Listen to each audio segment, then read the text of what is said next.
Bismillahirrahmanirrahim. Assalamualaikum warahmatullahi wabarakatuh. Kami dari Kumpulan 12 akan membentangkan mengenai dasar perpaduan negara. Sebelum itu, izinkan saya memperkenalkan ahli kumpulan saya yang terdiri daripada 6 orang ahli. Mereka ialah Alif Ikhwan, Aiman Hakim, Siti Nur Aisyah Ashikin, Nur Ain Zubaidah, Norita Syamilah dan saya Siti Khadijah. Baiklah, kita pergi kepada pengenalan. Saya menjemput pembentang kita yang pertama. Saya akan menerangkan pandangan tentang satu konsep yang sangat penting iaitu perpaduan. Di Malaysia, kita sedia dengan istilah kesepaduan sosial terutamanya bila kita bercakap tentang hubungan antara kaum dan etnik. Konsep ini sebenarnya merujuk kepada bagaimana masyarakat berbilah bangsa dan agama boleh hidup bersama dengan aman, stabil dan harmoni.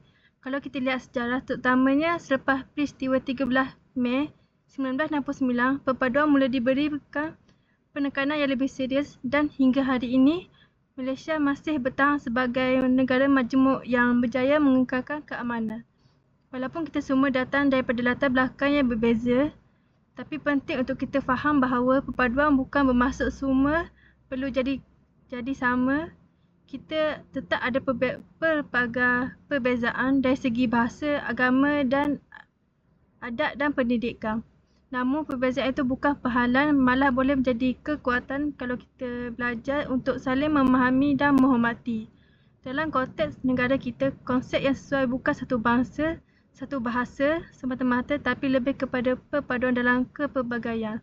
Kita boleh kekal dengan identiti masing-masing tetapi dalam masa yang sama berkongsi satu semangat kebangsaan. Next slide. Seterusnya, saya akan beralih kepada intipati penting iaitu dasar perpaduan negara yang menjadi tunjang keharmonian dan kestabilan negara kita. Dasar perpaduan negara merupakan dasar induk yang mengukuhkan usaha perpaduan dalam kalangan rakyat Malaysia yang pelbagai. Matlamatnya adalah untuk menyamai semangat kebersamaan dan kepelbagaian demi keharmonian dan kestabilan negara, terutamanya melibatkan institusi pentadbiran. Objektif dasar ini adalah termasuk bagi memperkukuh identiti nasional, menyemai nilai seperti toleransi, hormat menghormati dan melahirkan sikap rakyat yang mampu menyemai elemen perpaduan bersama-sama. Next.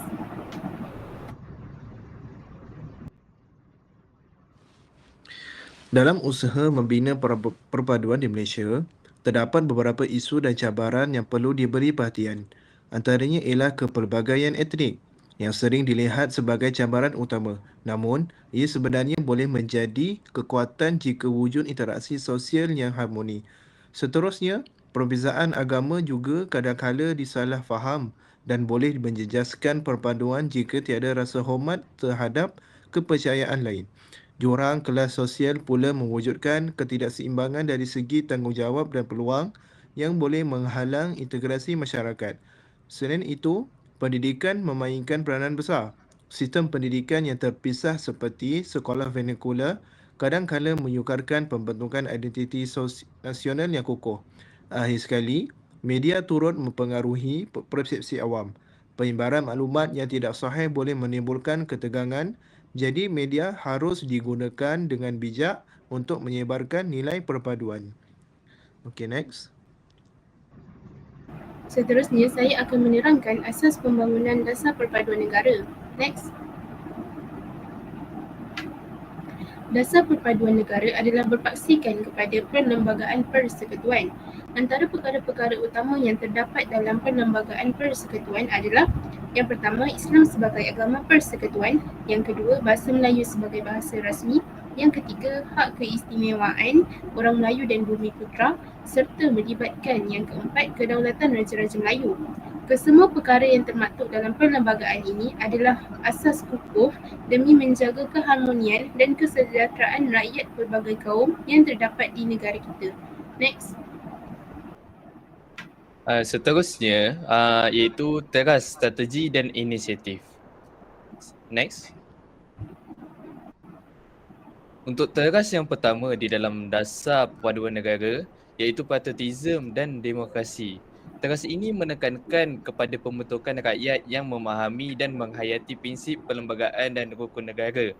menghargai sejarah tanah air serta berperanan aktif dalam memelihara demokrasi demi kelangsungan perpaduan nasional. Next. Di dalam terkas ini terdapat 3 strategi iaitu meningkatkan literasi, pemahaman dan penghayatan perlembagaan persekutuan dan rukun negara sebagai asas amalan hidup. Yang kedua, meningkatkan pemahaman dan penghayatan sejarah Malaysia. Dan yang ketiga, memperkukuhkan integrasi nasional. Next. Untuk teras yang kedua pula, identiti nasional. Teras ini memberi fokus kepada pembentukan jati diri rakyat Malaysia melalui pengukuhan peranan bahasa, kefahaman terhadap kepelbagaian agama dan budaya serta penerapan nilai moral dan integriti demi membina satu identiti kebangsaan yang kukuh. Next. Teras ini terdapat 3 strategi iaitu mengukuhkan peranan bahasa sebagai medium integrasi perpaduan. Yang kedua, mengukuhkan kefahaman agama, budaya dan adat resam pelbagai etnik.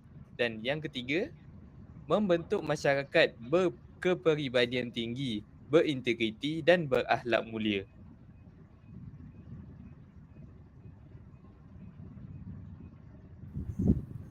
Baiklah, teras yang ketiga pula. Teras yang ketiga ini menekankan tentang kepentingan ekosistem perpaduan, iaitu tentang kerjasama antara pelbagai pihak termasuk daripada agensi kerajaan, pemimpin politik, NGO hinggalah masyarakat umum. Terdapat 6 strategi dalam teras yang ketiga ini.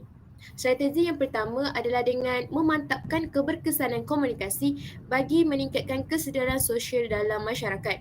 Strategi yang kedua, mengekalkan, membina dan mengukuhkan tapak integriti perpaduan.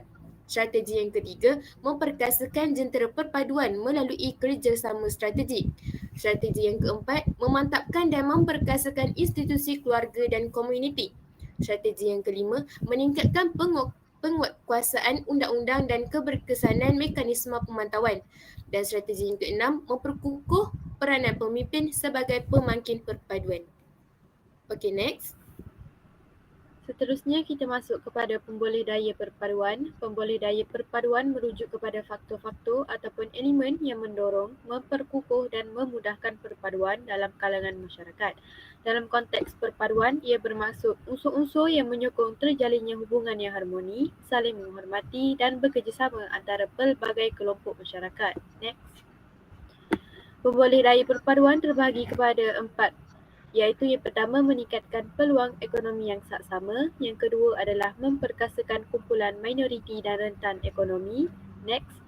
Yang ketiga adalah mengukuhkan jaringan perlindungan sosial dan memperkasakan inovasi sosial, dan yang keempat adalah merapatkan jurang pembangunan dan kebolehcapaian antara negeri dengan wilayah. Next.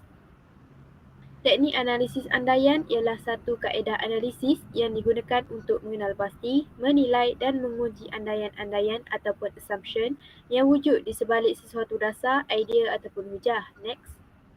Terdapat 6 teknik analisis andaian iaitu yang pertama, perkongsian nilai bersama, yang kedua, akses saksama kepada peluang, yang ketiga, pendidikan sebagai media perpaduan. Next. Yang keempat adalah komuniti sebagai pemacu perpaduan. Yang kelima, kepimpinan inklusif sebagai teras perpaduan. Dan yang terakhir ialah media sebagai ejen penyatuan sosial. Next. Kesimpulannya, dasar perpaduan negara menekankan perpaduan sebagai tunjang utama dalam pembangunan negara. Ia memupuk semangat kebersamaan, menjamin keharmonian dan pembangunan yang mampan. Melalui komitmen daripada semua pihak, melibatkan peranan kerajaan dan peranan rakyat, kita mampu membina negara yang bersatu, maju dan dihormati di peringkat global. Oleh itu, marilah sama-sama kita menghayati dan mengamalkan dasar perpaduan negara ini demi membentuk Malaysia yang lebih bersatu padu dan mewujudkan keadaan yang harmoni dan sejahtera demi kelangsungan hidup rakyat. Itu sahaja daripada kumpulan kami. Sekian, terima kasih.